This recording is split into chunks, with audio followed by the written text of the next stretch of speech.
But joining me now is the Red Letter author on Substack, Tara Palmeri. All right, Tara, I want to talk about Bernie first. Okay, Democrats are really excited about this. They post the photos of all these oligarchy protests around the country. Like, look at all the people that are standing around for Bernie. This means that the blue wave is coming. What do you think? Do you think that's a correct assessment? You know, I thought it was interesting what you brought up about Los Angeles and the turnout being so amazing. Like you said, this is not a surprise. This is just a place for upset Democrats who are actually riled up. There is a lot of enthusiasm to just, you know, be somewhere around each other and to let out how they're feeling, like group therapy. But 20,000 people showing up in Utah, a red state for the Oligarchy tour, is an interesting number to take a look at. And I do think it's a sign that they are fired up. It is interesting, though, that it's from one of the oldest messengers in the party, someone who's on the last, 15 minutes of their 15 minutes of fame, who's able to inject the most enthusiasm into the party and to perhaps bring about what is, to me, becoming a real political movement. The, Stop the Oligarchy tour. It's working. But working to do what, though? Here's what I'm wondering. I get it that people show up, right? And Bernie Sanders has always had a fan base. We know this, especially when Hillary snuffed him out.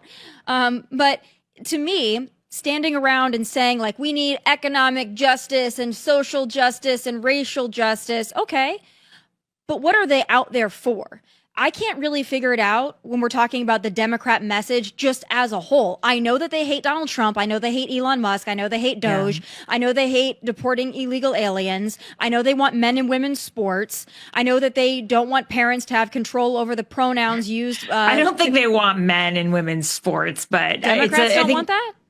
I think it's just a issue that it's a complicated issue for them. But what they're doing is, like, they're organizing. They are getting a message out there. The rest of the party is struggling with a message. And so right now, the furthest left of the party, they are the only ones that seem to be attracting any sort of enthusiasm, which means that there could be like a sort of Tea Party wave on the left. Like we saw on the right after Obama was elected. So there is a real revolt happening, and they are the only ones who seem to be captivating any sort of audience. So I think it is worth paying attention to. And their message is pretty strong because the president has aligned himself with people that were considered villains by the right at one time, like Mark Zuckerberg, like Elon Musk. Okay, Elon Musk has changed, but the messaging that he has right now is that he wants to go after entitlements that people that voted for Trump use, like Medicare, Medicaid, and Social Security. He didn't cut any Pentagon spending, right? And he's a defense contractor himself. So I just think that, like, Trump has aligned himself with some of the wealthiest, most powerful people in tech, who at one time were the villains of the right too, and the left. So this Stop the Oligarchy tour, the messaging is pretty strong, and I haven't heard anything else strong from moderate Democrats or any other Democrats, as much as they probably all hate AOC and Bernie and know that they're not electable. They're definitely not electable. That's really what I want to ask you about here, because there's no doubt this is where the passion is in the party. It's the Bernie, the AOC, the far left. And I would argue the men and women's sports, because they don't say that they don't want men and women's sports. So yes, that is their position. There are some Democrats that will say they don't want that, and then they get absolutely lashed by the rest of the party. That's another subject, though. There's no doubt. A bit of a purity problem there, for sure. So here's my question.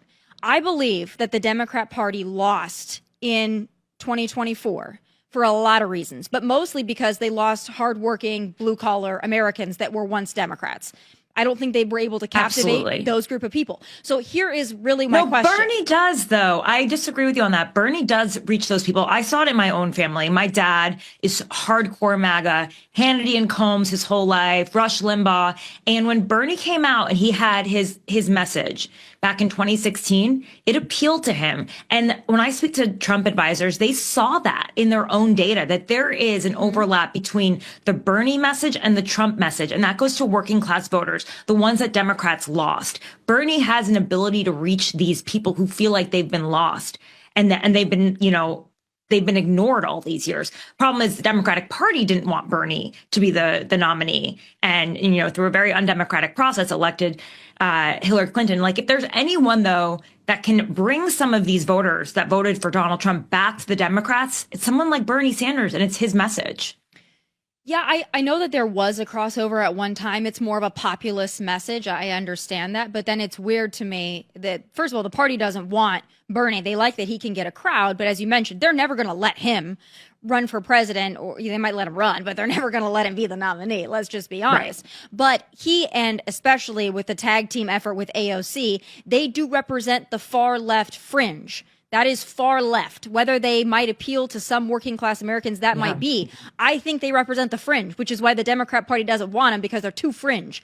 So then if you lost in 2024 because the average American thought that the Democrats themselves were too fringe, why would boasting about the crowds that the most fringiest people of your party are able to get? I don't think you're accomplishing anything. I don't think that this adds to any movement that they're trying to build.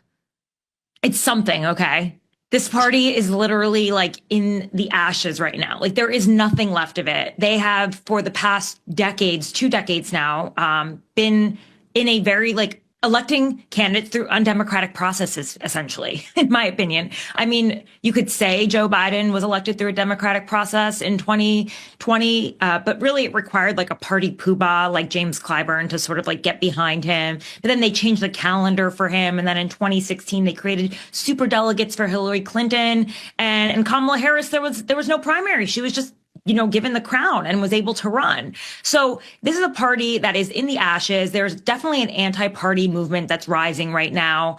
And this is the place where people are putting their energy, because otherwise, like, they're in trouble. Like, there's no other place for these people who genuinely hate Donald Trump and what he's doing, and they want a place to go. And Bernie and Hillary and AOC are the only ones right now.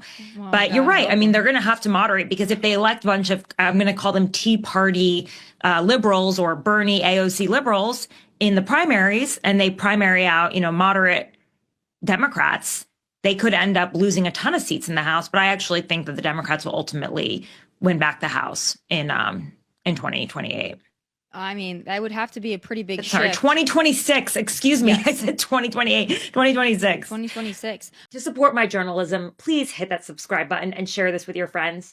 To get my reports first and straight to your inbox, consider becoming a subscriber to my newsletter, The Red Letter, at TaraPalmeri.com.